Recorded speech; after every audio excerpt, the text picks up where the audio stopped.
Happy Sunday everyone, hope everything is well with you. So today, as it is shortly to be International Day of the Guitar Setup due to the change of the seasons, I thought I would get some new strings onto the bass. So this is a 5-string. The bridge is a nice chunky number that you just slot the ball end into.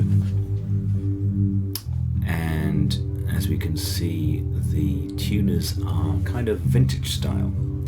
So this results in, as you can see from the prior string, you poke through a fair amount of length, which will help to stay the winding in place as you tension it up, and then you get a couple of coils around there, and it's pretty solid. So, number one, cut to length, measuring up roughly against the position of the tuner once you've got the bridge slotted with the string. And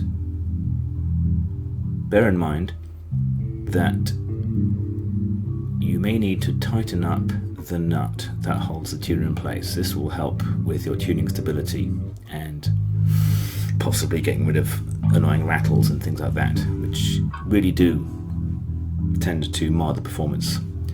So in this case, I did need to tighten these up, and the tuners are pretty loose if they're not secured strongly with the nut.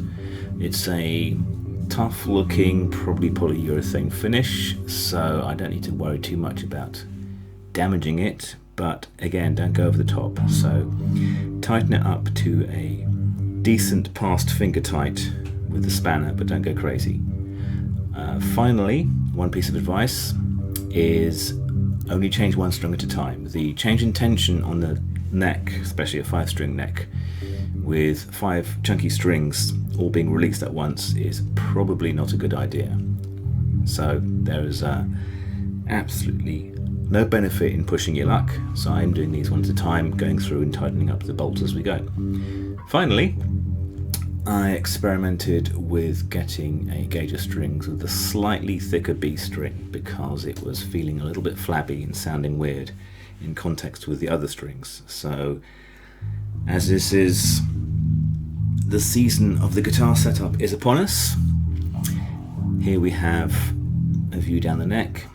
If it was straight before, which is the current alignment I'm experimenting with, then it needs to be straight after. So in this case, it looks good. As ever, measure this using a straight edge, or failing that, you can simply press the string down on the first and last frets, and that string will be pretty much following a straight line. If there's any significant deviation, by which we mean more than a fraction of a millimeter, then it needs to have attention taken to it.